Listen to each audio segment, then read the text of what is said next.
So I don't know where to start. Guys, we've been talking to Dr. Ayoka Nurse for just a few minutes now, and like I knew I was gonna be humbled.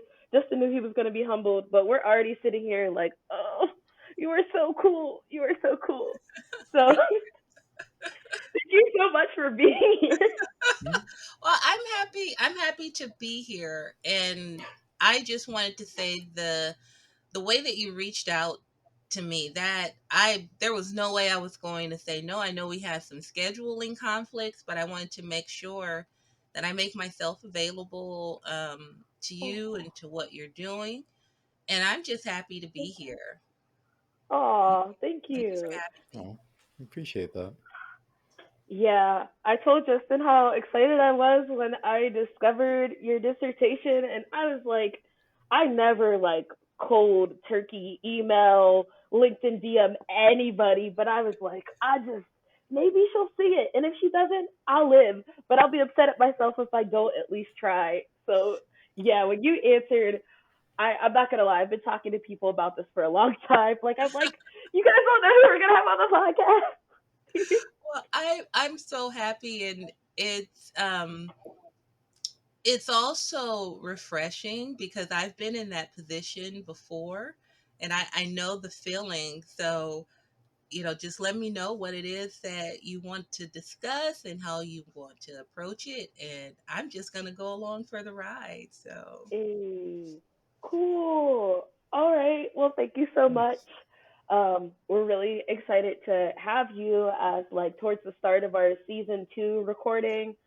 We've done some like pre-recording stuff, but I think we'll consider this our season 2 opener.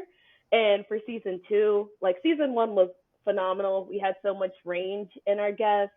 But for season 2, we wanted to like focus on the most critical perspectives on cannabis politics, to put it simply. Um, so lots of our guests, including yourself, are engaged in radical Black tradition, are out there saying things and doing the work in terms of like really dissecting what's happening because we see Biden talking about weed and like things have just changed so much. Like I feel like in the last few years, but also they haven't changed. So we're just excited to get into this with you. Um, I do have a bio. It's really loose, really sketchy. So, you know, please feel free to correct, edit as you go, and Justin can like okay. chop and screw this later because he's great with all this Okay. stuff. But yes, so yeah, Dr. Nurse is the chair of the City of Richmond, California's Cannabis Subcommittee. She has a PhD in Public Policy and Administration from Walden University and is a law and policy analyst. She also is in public radio, which we just found out recently, and has contributed to major artists such as Bone Thugs and Harmony. From a young age, you being a child prodigy, as you referred to earlier. So we're just super excited to have you on here, but kind of wanted to get started with just talking about what are the current issues happening with cannabis policy because weed is important to all of us. And as two Black scientists, we see it's a part of the culture, like in terms of just like I don't know, music, how we navigate the world. Like we're talking about it all the time. It's part of our lifestyles. But also, we see a lot of things happening with research and development, and cannabis is coming an intellectual topic for a lot of people to study. So to have you on here is just amazing. So I guess could you just give us a rundown of some of the most um, pressing issues that are happening right now? But yeah. Well, cannabis, because of the history of cannabis, we're really paying attention to where the government is going, both on the state, local, and federal level. So there's issues that they have in common, and then there's separate separate issues. So I'll kind of try and break it down the best that I can. And the one thing that you had mentioned, it is a part of popular culture. And with the history of cannabis, it has always been that way. So if you go back to the United States, even before it was the United States and it was territories, cannabis played a really important role in the economy, even used as currency. And when the issue arose of the United States wanting to become this strong power in trade and rival, British trade, they decided to start producing cotton. And once the production of cotton came about, they can produce more of it with more manpower. So that was the influx in using slave labor to produce to produce cotton. So as we know, cannabis has a season. It has two seasons. Cannabis has cotton has about eight. So you can reproduce, and it really built up the American economy, and it also funded a lot of the huge corporations that still exist today. DuPont, Johnson and Johnson.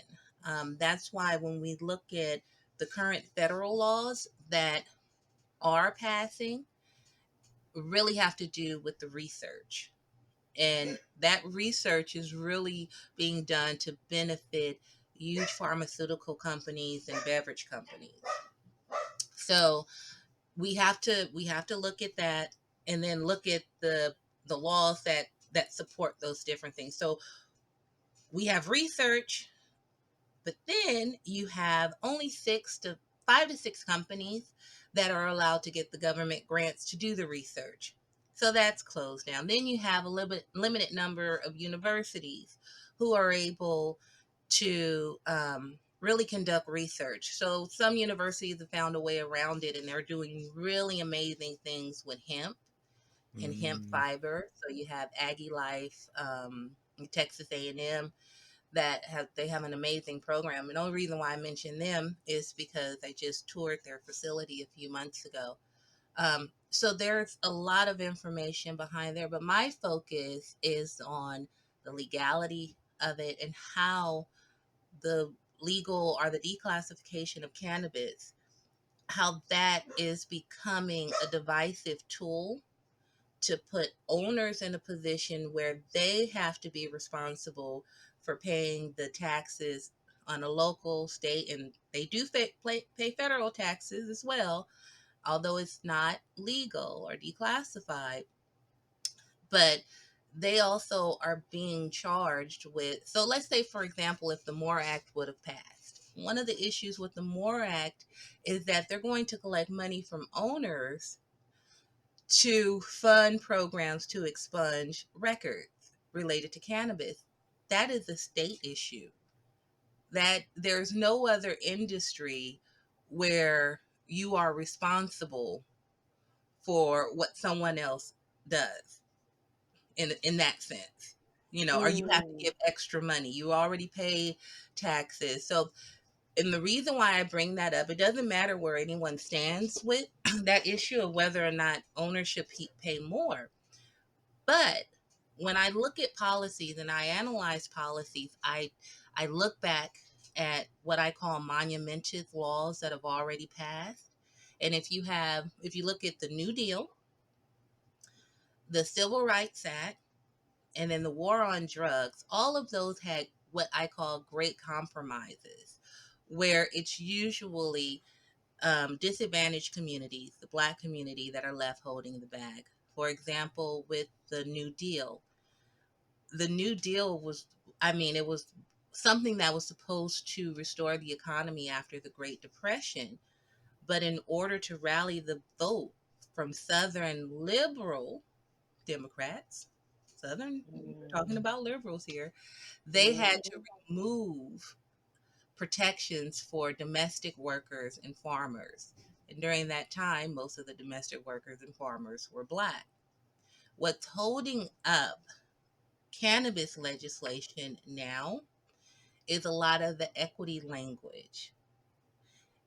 It's not surprising that the Mm. Senate won't pass an act like the MORE Act because of how it impacts commerce.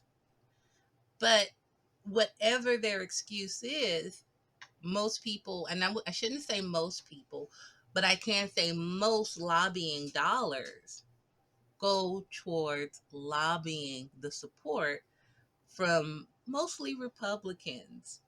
And so Mm. it and it's not, we make it feel like, we make it seem like it's a bipartisan issue. Now there's blame on both sides. I don't let either side get away with their different tactics. Mhm. But the lobbying dollars for cannabis legalization is more focused on taxation, the banking, and so the pattern of a lot of and we'll just focus on cannabis, but the pattern is racialization, and this is what we have seen for the past 10 or 15 years, is that legalizing cannabis, first for medicinal and now for recreational, is to make amends for the wrongs that were done during the war, committed in the black communities during the war on drugs. So what I do as a policy analyst is look at the popular culture and different things that are occurring that impact popular culture, and cannabis happens to be one of the really hot issues right now. And what we were talking about is how to look at the patterns of of racial capitalism. And what racial capitalism, I should start off by explaining what racial capitalism is first. It's a process of deriving values from others' identity, and it harms or affects the individual. And I base that definition off of Cedric Robinson. He's actually the the foundation for the dissertation that I did. And Cedric Robinson, he wrote a book called The Black Radical. And it it talks a lot about Marxism, but not in the sense where it's a Marxist movement. He's actually very critical of the Marxist movement, Mm. and and is because if you think about it, there was a lot of division based on race. His main takeaway, or the main takeaway from his book, is that black people um, should be recognized for their contribution to the labor force Mm. in building this country.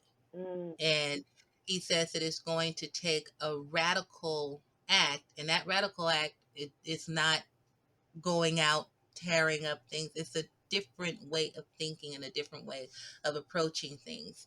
And Mhm. so my radical way of approaching cannabis and applying the theory of racial capitalism is to question these different policies that are promoted as being beneficial, but end up having a detrimental impact on, and it's not just black people, it's people who are marginalized, people who can be used as pawns. And as we talked earlier on about compromises, is who can we sacrifice in order to garner support to get this law um, to get this law passed. Who do we need to prop up in order to get the community to say, this is what we want and this is best for us? And once those policies are put into place, I mean, we've seen it. We've seen a systematic impact and decline of black communities throughout the whole entire country. And cannabis is no different. We touched a little bit about the history of cannabis. So, cannabis used to be the United States friend. It wasn't Mhm. illegal, it was actually encouraged. Farmers were encouraged to produce hemp products, and they didn't have to worry about the psychoactive effects, still in it, because they would take it and create some of the products that you see today. They even used it as currency. But again, when the United States wanted to go into a different direction, they started to go to these farmers and penalize them. The first penalty was the Marijuana Tax Act. Then criminalization. You see different propaganda campaigns that come about um, that show like one of the biggest ones is Reefer Madness, which is just Mhm. it's a complete comedy right Mhm. now if you look at it. Mhm. I But actually did like well, I guess it's somewhat of a preface. Mhm. I did read a bit of your paper, and I did get to the Reefer Madness part, and I actually looked up the IMDb entry of it, and uh, geez, yeah, it's a trip. it's really, but those were campaigns that worked. Mhm. So you start to take hardworking individuals that didn't have a problem with its use, whatever way they used it. It wasn't an issue until the government wanted them to stop growing it. Mhm. So they had to change the perception. Then we moved into, I just skipped over a lot of stuff, but when it comes down to the classification of cannabis as an illicit drug, then the war on drugs, depending on what the need of the country's elite is, that is the direction of the legality of cannabis. And we have Mm. seen that pattern over and over and over again. Mhm. And the pattern again is it's the racialization, because even back when the propaganda campaign came up for Reefer Madness, they put in there that, black men and brown men who use it, they're going to go out and rape white women. I mean, that is what this picture shows. Mhm. So it was an effective campaign. But if we fast forward to today, the same tactics are being used, but the message is just different. How I don't know if you guys have ever gone to any type of cannabis event. Mhm. Mhm. Um, the level of and I might upset some people when I say this, but this is okay because everything is everything that I say or what I work on, I want it to evoke a discussion, a Mm. conversation. Mhm. I'm even open to change my opinion a little bit. I'm open for people to just have that discussion, tear up what I say. I'll learn something new from it as well. But when you go to these events, you always see packaging with caricatures of a black Rasta Mhm. or Mhm. pop street um, type of graffiti font on it. To me, that is it's totally disrespectful, Mm. because one, the the significance of the plant, which you all know more about, it shouldn't be adulterated in that kind of way. Mhm. But it takes away the not only the contributions, going back to what Cedric Robinson said about blacks and their contribution to, I mean, basically built the US economy and has it in the position that it is today.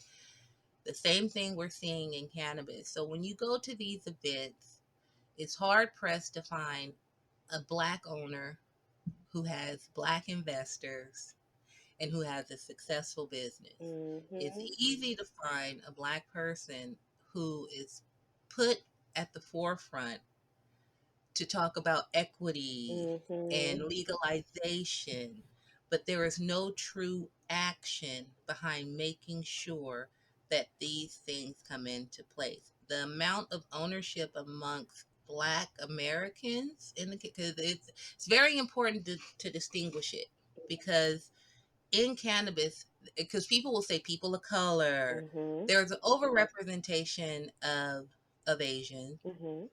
The Wow. Latino community, they have they have resources that come from their own country. For example, a lot of the cannabis that goes into the Caribbean is imported from Latin America. Mm. So they're not being excluded as a group. Mhm. Blacks in America are being excluded. And the reason why I learned how to separate, saying Black Americans. Well, Mhm. for one, it was we were definitely more adversely impacted by the war on drugs Mhm. than any other group of people. So it's important to differentiate our contribution and the impact that it had. But if I just take my city as an example, there are more Chinese owners. It's not age because within the Asian community, Pacific Islanders Mhm. are pretty much left out. But Mm. there's more Chinese owners in cultivation than any other group. There's Mm. one black owner, but he's an African national. So Mm. there are no black owners in the city of Richmond. Not one. Mm. Mm. Not one. Mm. If we look at Oakland and San Francisco, now they have had some success with their equity programs, but what happens, the way that they are, the intent, and I don't want to make it seem like there's some huge conspiracy. No. I think the intent is there for the industry to do well and to do good and to help the community. But because they have to operate with such stringent regulations and laws that they make it so difficult, so it's hard to navigate the cannabis industry, it really puts equity applicants at a disadvantage. And then that whole predatory inclusion that I mentioned, Mhm. as soon as a city opens up an equity program, investors flock to find that black face, someone Mm. who fits the criteria, Mhm. and they bring them on as an applicant. And so many, and I don't mean to chuckle about it because it's kind of sad considering the people who worked on this equity program, their intent was to increase ownership. Mhm. Mhm. But what the investors do is they come on board and they take full advantage of the applicant. And then once the application is granted or the equity status is granted, they find ways of moving that applicant out of the way and maintaining the license. Wow. Mm. So I would. it might look on paper that 8 equity applicants received a license, but if you look a year later or 2 years later, they don't hold that license anymore. Wow. Mm. They either get paid out. Some of the ways that the investors do it is they'll stop giving them money for products. Mhm. Another way they'll do it is they'll offer them $250,000 and they'll buy them out. Wow. Mm. Another thing that is happening throughout the country really is the smash and grabs. And these started occurring during COVID. And these are structured. I mean, they are so well planned hits on a lot of the equity. Well, I'm going to bring up equity and focus on Mhm. different equity stores because once they get robbed, they can't recover Mm. So when you say because you have smash and grab, are you referring to what these companies are doing to, these black individuals who are trying to, establish or, finish their application or just finish their application and maybe mhm. got like an investment, like is that what you mean by smash and grab? Well, the smash and grabs are actually Mm. robberies. Oh, quite So you'll have literally. the Mm. Smash and literally grab. Okay. Oh, the sheesh. MO, it's crazy. The MO is they come in luxury cars. So similar to what we saw across the country when they were doing the smash and grabs in jewelry stores. Yeah. The same thing is going on in cannabis. There was just one last week in Santa Rosa. It's happened in Richmond and an interesting policy that's come about because of that is Gavin Newsom just did an executive order increasing the number of marshals and just law enforcement. But the problem with that is Mm. in LA, you see all of these cultivation sites being raided, and it's really impacting I call it the informal market. Mm. So you have the formal market, those are the ones who have the licenses. Then you have the informal market. You have those that don't want to be in the legal market, because it's more lucrative to work underground. Mhm. You have those, sorry,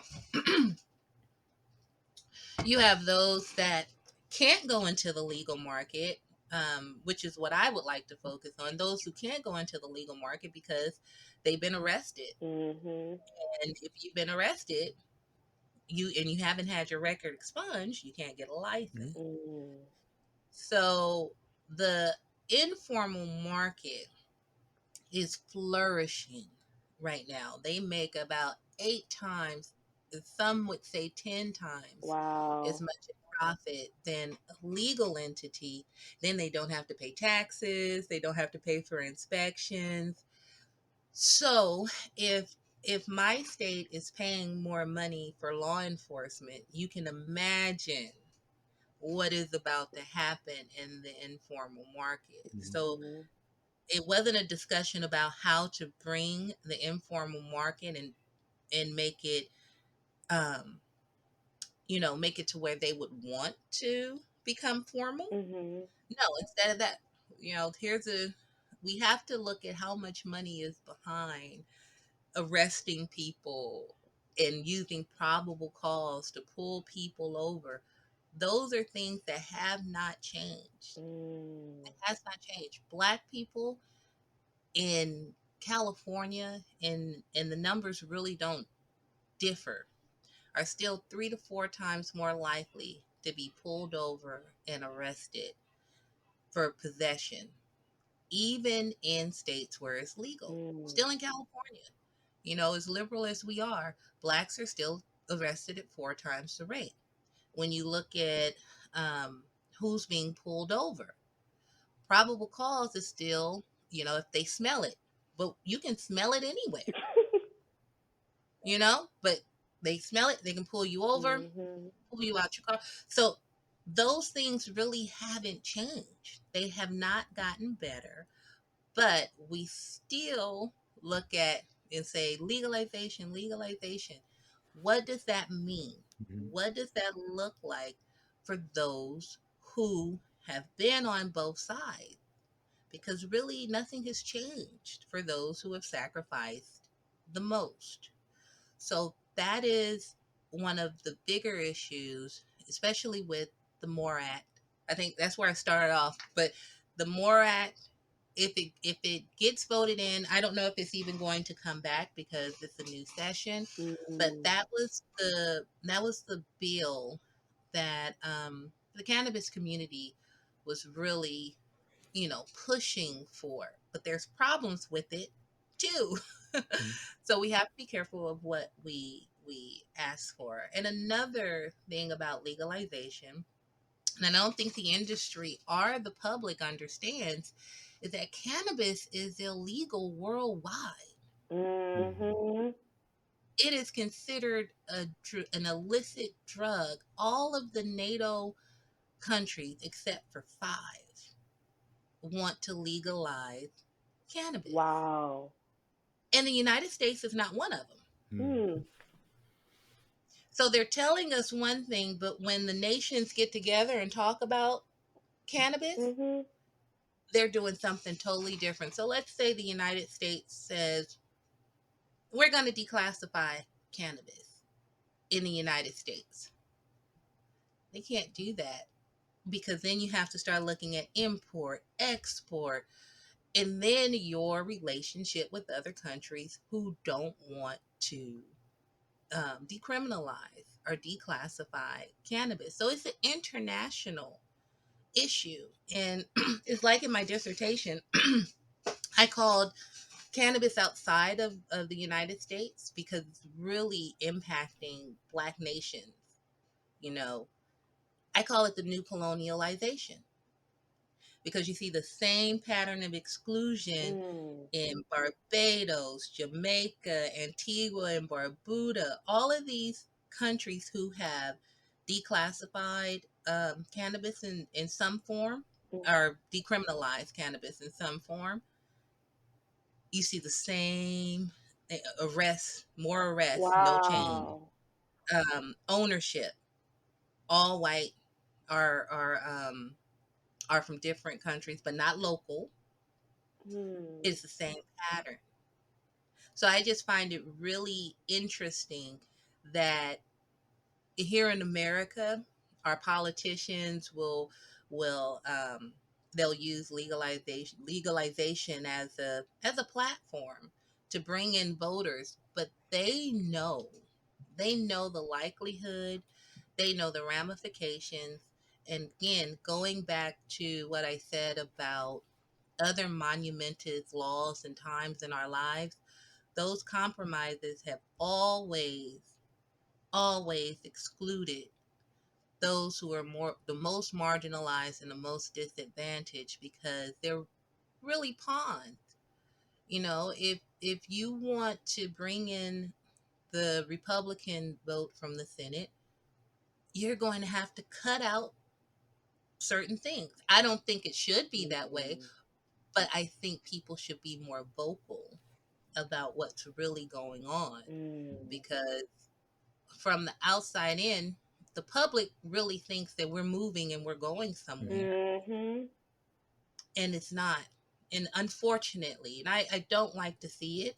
And I still try and work with equity programs and support equity, but in a realistic Mhm. way. Mm. Yeah. And when you look at the definition of equity, which is fairness, Mhm. Mhm. but you apply it to capitalism, Which is an two don't unfair mix. Yeah. system. Yeah. Yeah, Yeah. Like I think. it doesn't mix. Yeah. Like. It can't exist. Capitalism and its definition, because that's one of the things that Cedric Robinson attacks in his book, Mhm. um, different economic systems. But capitalism on its surface, oh, I'm gonna get in a lot of trouble for this. Capitalism on the surface Mm. is fair. Just think if we were free to just go make Mhm. money and spend money and build a business and wake up in the morning and say, you know what? I'm going to start that landscaping business. I don't care what business you're in, whether it involves alcohol, cannabis, or like I said, building a landscaping business, a Mhm. car wash. Mhm. Still have regulations. You still have to abide by certain rules. But capitalism on itself and having a free economy is not dangerous. But when you add the tenets of white supremacy and that it's only beneficial to the elite and no one else can get a pass Mhm. unless you're invited in. I don't know how to do it. I'm not there yet. Don't want to be there. Mhm. But you have to really question whether or not can you have that conversation about an industry Mhm. and include equity. I think that in order for equity to exist, it has to start, I think, at an organic level. I don't know. I am open for Mhm. suggestions. I don't know, but I know in a sense of an industry Mhm. and a for-profit industry, I don't know if equity can exist. Mm. I don't Yeah. I know. think that's a great point because it's like. Okay. You said a lot here, but so like I guess one piece is the going back to what you were saying about like on the surface like things kind of seeming like fair as far as like the rules and the regulations in the industry and such.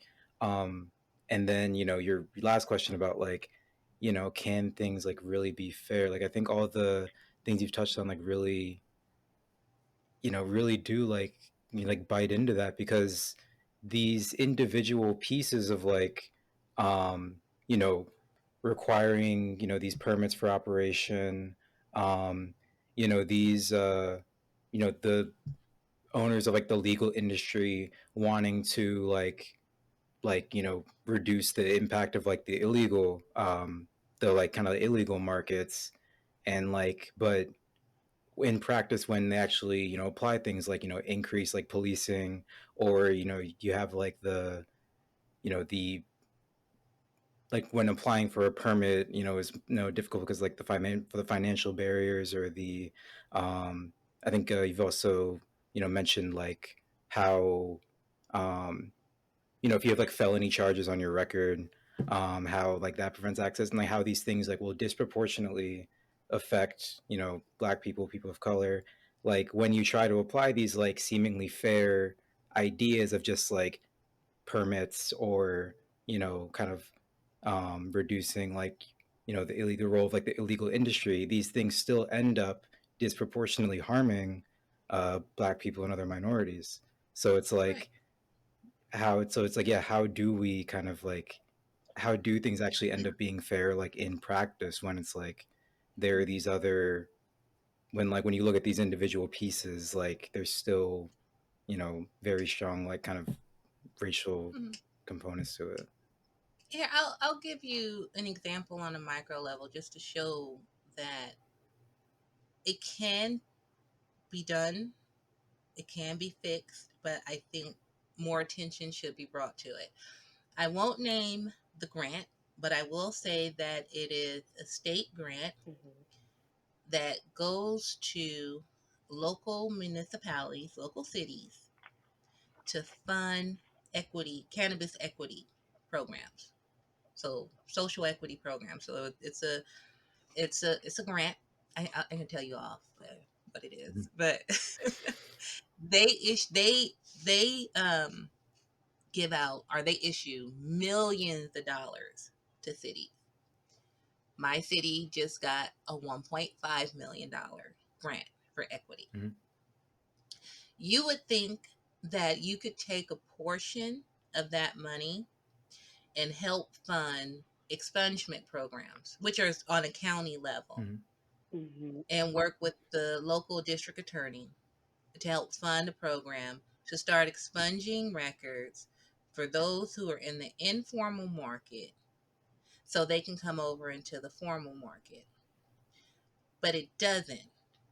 The expungement language of this grant says that you can only use the grant funds to for expungement if that person, and I'm chuckling because it's such a conflict. So the only way that you can use it is if that person already works at a cannabis business and the owner submits a request for the expungement process to happen. Oh my. Why that's an issue is you can't even work at a cannabis place if you have a record. Mhm. So they're trying to make it seem as if there's a line item in there to help with expungement, but really none of that money is going towards expungement. So Mm. how is that an effective equity program? Mm. Mhm. And they'll put it back on the owner, and then the owner will say, well, I can't hire anyone with a record, so therefore I can't submit anything to the city for you to expunge this employee's record. Mhm. So they're offering $1.5 million towards equity for this one city, and it's not going to go towards things. Because listen, even if you're not going into cannabis, if you have a record, you lose your license. If you don't have a license, you can't get a job. If you have any infraction on your record, it's hard to get a job.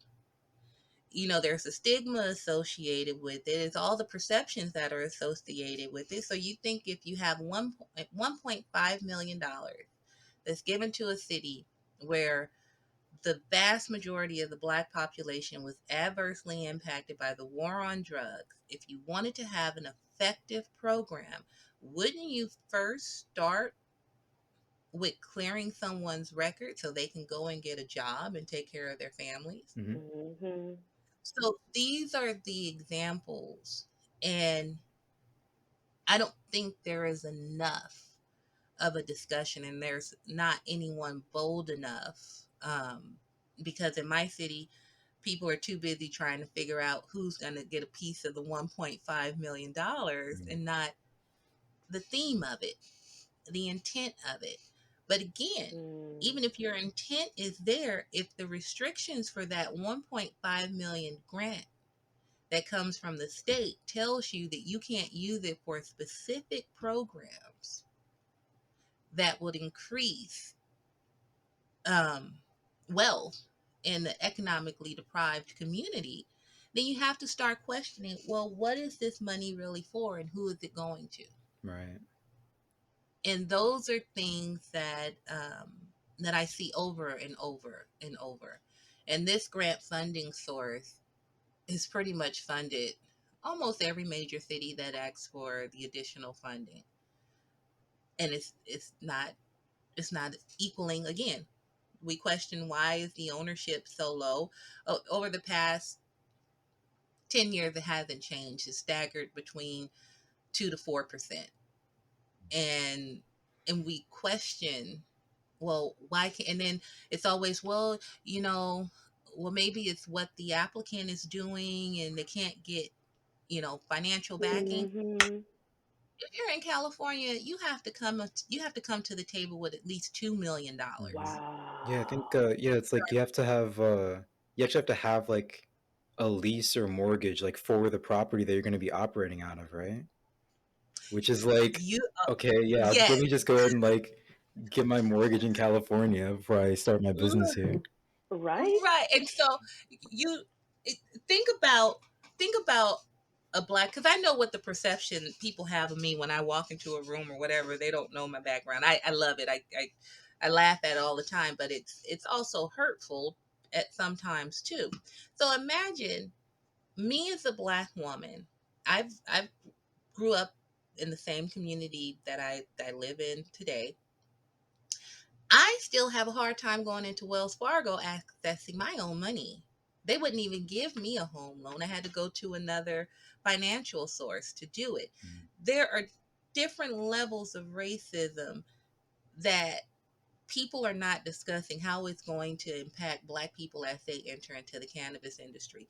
The point that you just made about requiring, and most cities do, requiring you to have a lease agreement before you are eligible for that local permit is another way to control who's allowed into the industry. mhm, It's hard enough for black people to rent, let alone go and get a commercial contract. Because soon as that, and this is across the board, no matter who you are, as soon as you find a place to rent and they find out it's for cannabis, Mm. it's automatically a 30% hike. mm, Mhm. It's already a 30% hike. But I have to, I've been hard on a lot of the cities, but I have to give credit to a city in California. It's called Tracy. Mhm. And I actually helped two of the activists go before city council. And before they rolled out their ordinance, they removed that requirement. Mm. They give you a certain amount of time after your initial application to then go and take that pre-approval. So when you go to look for a place to lease, you have that. And that was half of the battle. That was kind of tough getting them to do it. mhm, But once once we presented to them the barriers that applicants face across the board when it comes down to leasing property, but it's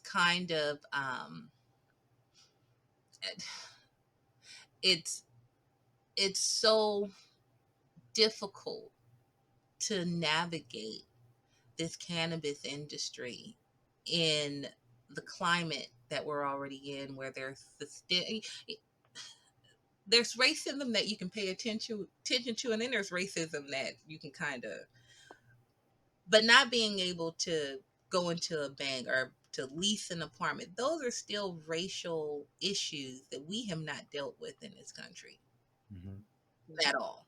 And it's very difficult, but it also goes back to some of those policies that I was talking about that stemmed from the New Deal. And those were HUD policies, urban housing development, and that just goes on to into a whole different diatribe. And then I relate it back to cannabis. But a lot of the programs that were established, the federal programs, created redlining. And we experience redlining in our communities now, but it hasn't escaped the cannabis industry. Mm.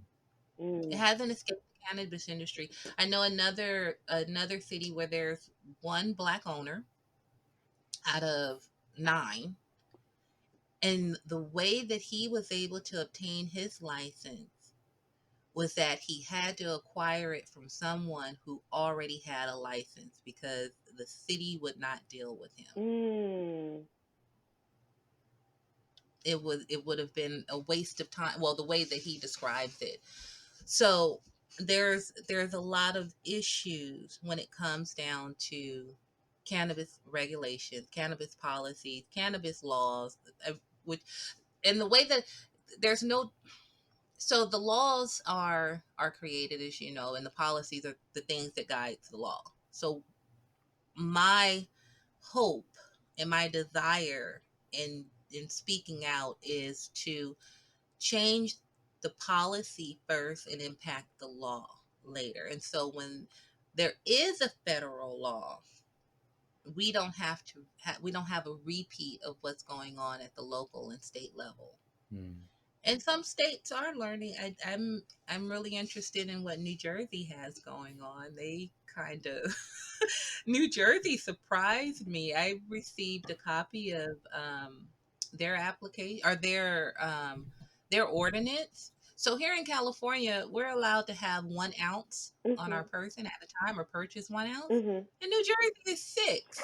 And I said, who are they setting up with this?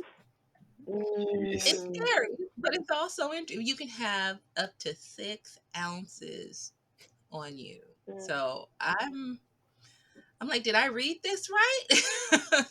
So I don't know if it's just a proposed law, but again, with stop and frisk, how is that going to work?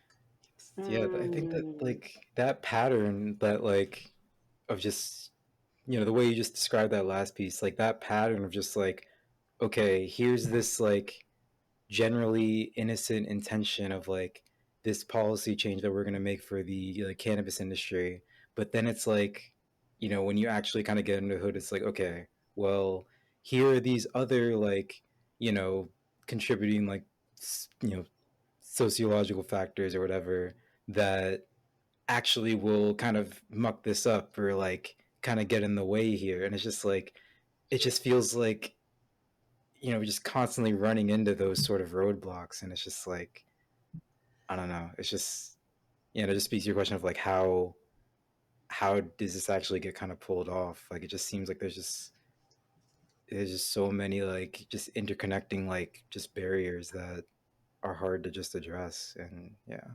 You see, this is why we had to get critical with it because there's so much happening in terms of policy. There's so much hype. There's so much positivity in terms of like the perspectives of like how weed is going to change over the years. But if we don't actually get at the root of things, aka get radical with it, Mhm. like Yeah. we're not gonna know what's actually happening. We're not gonna understand that the same black men are gonna get locked up, but then we're gonna see all their black faces on a bunch of cute little wrappers that are made by Johnson and Johnson in the future when they're allowed to sell out of their when they can sell out of their dispensaries. So And yeah. just think of all of the mom and pop. They predict about 70 to 75% of the cannabis industry is going to just disappear or fail once large pharmaceutical Mm. companies and beverage companies, they already have their think tanks, they 75. already have their researchers, and Wow. they're just going to wipe out all of what you see now. So that's why it's important for them to start and stop looking at these owners that are around now. Stop trying to have moratoriums placed on the number of retail or cultivation because you think it's going to impact your bottom line. Start figuring out ways to solidify yourself and make yourself a part of the community that you serve So when these larger corporations come about, I mean, they love the disconnect between the cannabis industry and the community at this point, because they're going to Mm. come in and they're going to popularize it. Mhm. um, you're going to be able to walk into your local store and purchase an eighth. You're not going to need the dispensaries at some point Mm. anymore. We've seen the same thing with alcohol, the same thing with cigarettes. And why should we think that cannabis at some point is going to be different? But like I said, where I would be very cautious is the international implications of allowing cannabis. That to me is really important, and I don't think too much is on that. But we have mentioned barriers and roadblocks. So if you're driving down the street and you know that a street is closed off, you find out a different route, right? You find Mhm. out a different way to get there. Mhm. One of the major takeaways from the dissertation um, that I did is the people that I that were a part of the research. They were at different levels of completing an application. So some had already completed applications, some were in the process, some just had an interest, and their level of education and experience was across the board. Master's degree, some were already business owners. And in this community, this group of black people, I mean, just upwardly mobile, really smart. You had Mm. cultivators. I mean, they're just brilliant. I love to talk to cultivators, but master Mm-hmm. growers. Shout out to master growers. They have beautiful minds. I just love it. But they didn't communicate with each other. Can you imagine if they pulled all their resources together? They were Mm. trying to work individually because when, and I've experienced this, a lot. You'll have a group of people who are working towards, you know, obtaining a license or just making an impact in cannabis. You have an investor come in and split that group up. Draws too much Mm. attention. They'll split them up. Yeah, divide and conquer, and they'll take Mm. the one black face that they want out of it and continue Wow. on with them. So I understand the mentality of, this group of people who live in the same area and want the same thing, but there's no communication. There's no trust. Mm. There is, oh, I don't want to go that route. Whatever reason that they had when we did the debriefing sessions after the dissertation was finished, they didn't want to meet. Some of them did, but the vast majority of them did not. And it's like, why don't you pull your resources together? You're in the same region. You want to open up the same type of cannabis shop. Why don't you join and pull your resources together? Hmm. That was a thought, but as of yet, it hasn't happened, and there's still not one black owner Mm. in in, in that area. So there's blame and fingers to be pointed all the way around. I don't I don't leave anyone out of it. But again, if you raise awareness and have a discussion around it, then you can start developing solutions, and then you can start letting people know, well, maybe, you know even though this message is coming from a group that I normally agree with, Mhm. let me start dissecting this and seeing what they're really going after, seeing what the purpose really is. What is the outcome? Or do they even know what the outcome or have an Mhm. expected outcome? So that is just what I try and do with bringing up things and being critical, even if it's something that I agree with. Be a little bit critical. Ask questions about it. Just because someone says it's going to bring money in and it's going to Mhm. be right or wrong, that's not what the numbers are showing for the past 10 years. Yeah, I Mm. think that's right on the nose because like I mean I know I mean, before I've, kind of started looking more into it, like I had this kind of same perception as I think what you kind of touched on is like the general perception of, okay, when legalization happens, it's just like a net good, it's the happy ending, everybody goes off into the sunset and is able to like, smoke their weed in peace and like access is easier, people are able to start business around it like freely, but it's like, no, all of a sudden when you start asking these questions, when you start bringing these up, when you start looking at the data of like ownership, um, it's like, okay, but like what is this actually gonna look like? Like how do we actually like, make true on these promises that like we're trying to, you know, I guess make, or when we're, when legalizing cannabis gets framed as like uh atonement or whatever for like the war on drugs or like some kind of like, positive. It's like, well, it's not that simple because of, I don't know, I mean, all the other, capitalist forces and stuff, and that you've kind of already brought up. And but Mhm. yeah, it's just like, I don't know, it's just, yeah, I think I said my piece, but yeah. Well, what I would recommend is, well, what's the state of cannabis in your area? Hmm. Is it legal, medicinal, recreational? I believe medicinal. Medicinal. I would just go and get a card, follow rules, and smoke a little and try and figure it out as you go along. Ooh. Because it's huge. It's it's not a simple fix. Mhm. You know, it's not, oh, you were impacted by the war on drugs. We're going to give you a license to, open up a cannabis shop. No, that's not going, because you have the whole mind mentality that goes along with trauma, and that trauma carries on for generation to generation. I would like to see a lot of the money that is going to states, where states then give it to the city.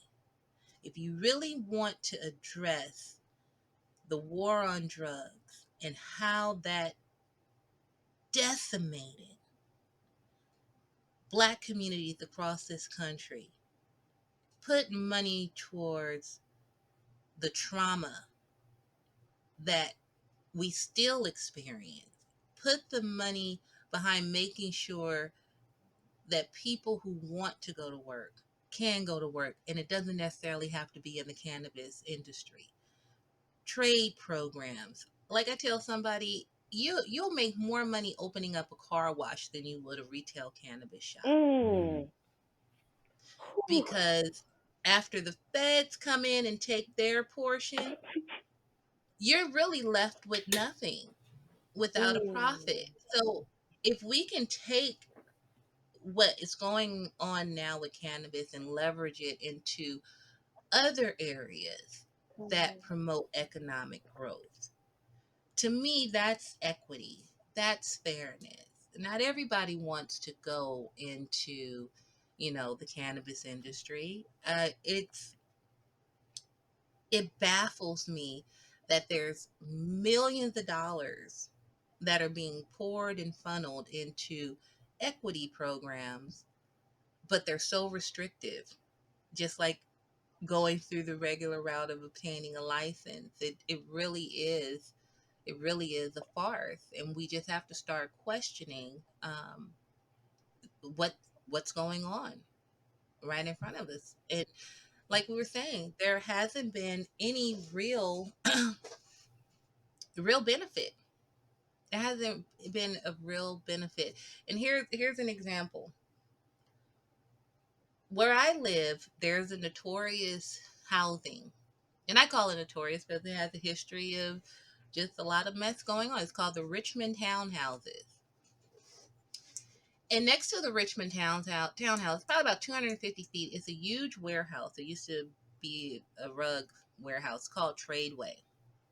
Now, as you know, if you live in federal housing, if you smoke in your house, you can lose your Section 8 benefits. Mm. They can take Mhm. away your federal housing. If you get arrested for possession, you can lose your federal housing. Mm. You literally do anything. You can lose your federal housing. Mhm. So in this building, 250 feet away, my city allowed 4 licenses to be issued for cannabis cultivation. Wow. Mm. That looks really bad. Y'all setting us up. Ding, ding, ding, ding. Yeah. And that's why not everything that's promoted as being good is Mm. good. Mm. And some owners would argue that medicinal cannabis and the regulations and how it's regulated is much better than recreational. Recreational, some Mm. would argue make it more exclusive and more exclusionary to those who have tried to enter into the cannabis industry. Mm. Mm. And it's been a lot more restrictive. So those are those are the takeaways and what it looks like. And it's not all bleak. It's not all bleak. There has been some um really big strides made, but as we have seen throughout history, even the history of how cannabis got to where it is now in terms of the legality, that history has been distorted too. Depending on who you talk to, no credit is given to the many poor people who had to suffer and endure during the war on drugs. They want to highlight people who own restaurants and were selling out the back of their shop and arrested 23 times and never convicted. Mm. Mm. I don't I don't get it. If you look up the history of what they consider the cannabis Mhm. history in California, you'll know exactly what I'm talking about. Um, so even that history is being distorted, and Black people are being left out of that history. I don't want to be used as the face of anything. I don't want to be used as a pawn to be a part of negotiations of what I can and cannot have and what I should have access to. Mm. And that's what we really need to start focusing on and questioning how many times are we going to be used, our story, our faith, our plight, everything, and get nothing for it. Mm. Mm. But again, this has been historical. This Mm. goes all the way back to the 1600s, even before then. Every century, you can sit there and look and just. And I'm not saying cannabis caused it, but cannabis has always been in the mix. There's a lot of money to make off of cannabis, whether it's legal or not. So why should the government care? They just want their money. Yeah. Mm. Like it's so fickle. It's like you have, or it's like you. I guess like from the historical standpoint, you have the switch from like like hemp or cannabis and hemp to cotton, and then like but then it's like I guess the modern example would be like, well, you can't smoke in your Section 8 housing, but there's a cannabis dispensary down the street. It's like, it's just whose needs are you suiting at the moment? Right. It's like, you know, And can you just as long as it's imagine growing the someone, economy, I guess. yeah, you come out of your house and you smell the strong scent of cannabis, and you can't even you and not only can you not partake, you cannot work there either. Mm. Whether or not you have a felony on your record, you can have a clean record. If you're receiving government housing, you can't work at a dispensary or a cultivation site. It's not Mm. federally approved. Mm.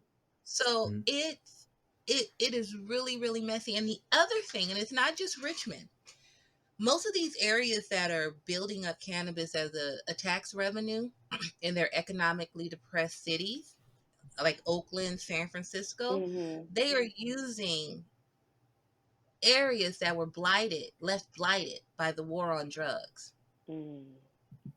to bring in this new industry that is supposed to help people who were impacted adversely by the war on drugs.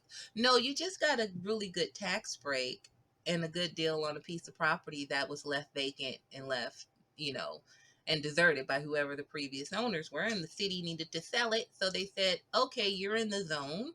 Another thing that cities do when it comes down to zoning, Mhm. they'll have strict zones, but when it's someone that comes in with money, they will redistrict the zone. They'll rezone it for something else, so they'll make it available for some huge Mm. cannabis investor.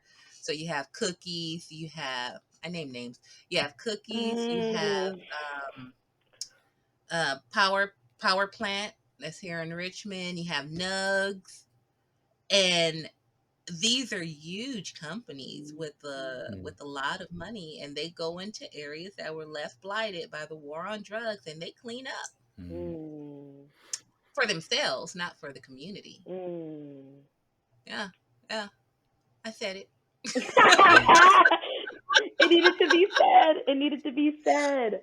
Well, it does, because if the same companies that I named are, except for power plant, are also international as well. Wow. Mm. Cookies is So international? yeah, Ooh. they are negotiating. I don't know if it's formal or not. Throughout the Caribbean, yeah, they're Mm. international. Mm. They're international, but I bet you if they were approached in the right way, about, because a lot of these companies, and I give them credit for it, a lot of them have their own self-imposed equity programs. Mm. Mm. They'll go, um, there's even different strands that the creators, they will go and find a master grower who's looking for an opportunity. So I don't want to make it seem like it's, the industry is, it's just all these big bag. No, it's the people who are Mhm. creating the laws and the policies are the ones that really need to be called, to the carpet, because again, this is a for-profit industry. Mm. I cannot be mad at someone who's making money in an industry that's for profit. But in fairness, most of these companies they saw a need and they imposed their own equity programs outside of what the city has, and you know what, they've been a lot more successful. They've been a lot more successful than following the state and the city's programs. Mm. Yeah. I think yeah, that's great. I think it's unfortunate that like so much of I guess like these so much of like equity in like under capitalism comes from like just the goodwill of like owners, like, and there's not really anything like kind of structurally supporting it other than like, okay, well maybe like, you have a more open-minded, more, Mm. I guess you could say like kind of tapped in, like, you know person who takes it upon themselves to like implement these equity policies into their own company. But it's just like from a policy perspective, it's like you can't just rely on this. Exactly. Right. Right. And and things, like I said, things are changing, and I think the more vocal we are, um and just pointing out those things, again, I look at the intent, and the intent to do better is there. Hmm. But I think when it comes down to creating regulation and the laws and the policies that guide them, they don't think about racialization, commodification, predatory inclusion. They don't look at that. They're not thinking about that. Hmm. But if we start to show what it looks like, and to give solid examples of what racial capitalism, what it is and what it looks like, they'll start to get away from those different type of tactics Hmm. that propel it into, I mean, it's just really, it's really a mess right now. But I'm still hopeful. I I'm not, it's not all doom and Hmm. gloom. I think cannabis has, there's a, if done correctly, and if we learn by the mistakes that have already been made, and we take the best practices and add on to that. Mm. Cannabis can wind up being a lifesaver, not just for the United States, but worldwide. Because as you all know, that plant is amazing. Where Mm-hmm. if you just take the hemp from it, hemp fiber, charcoal, animal feed, and that's just a small list. But that might go into why, you know, they don't want us to have so much control. Mm. Being able to grow it freely and use it the way that we want to, maybe someone is afraid about not being able to control a certain Mm. population. I don't know. I I think, don't know. yeah, that reminds me of, I guess one of the, I guess, major revelation from kind of reading more of your paper was how the Schedule 1 distinction under like the like Controlled Substance Act, like that Mhm. actually like kind of limited the ability for scientists to kind of look into the plant like medically, and like or sorry, or just from like a research perspective, or gain access to um the ability to like you know do research on the plant. And Right. kind of just touches on the note of like, you know I mean, I'm not like talking anything like conspiracy or anything, but it's just like, just there's so much stuff that just is linked here. Well, the good thing I have to give the administration, and it was bipartisan support for it, has increased the research behind it, and there's research dollars and grants out there for universities to actually start their own, and they've opened that up because before that it was just one university that was able to freely um, explore the psycho impact of THC and all that kind of Hmm. stuff. So that's the upside. And anything at an academic or research level, I think, is important because it adds more credence into why cannabis should be legal, but it has to be done properly. It has to be done in order. Because as soon as it becomes legal, everybody is out. Everybody is out because the larger corporations are going to come in. Mm. Right. Mm. Yep. And I have a appointment coming up. Of course, So yeah. did you guys have any other questions or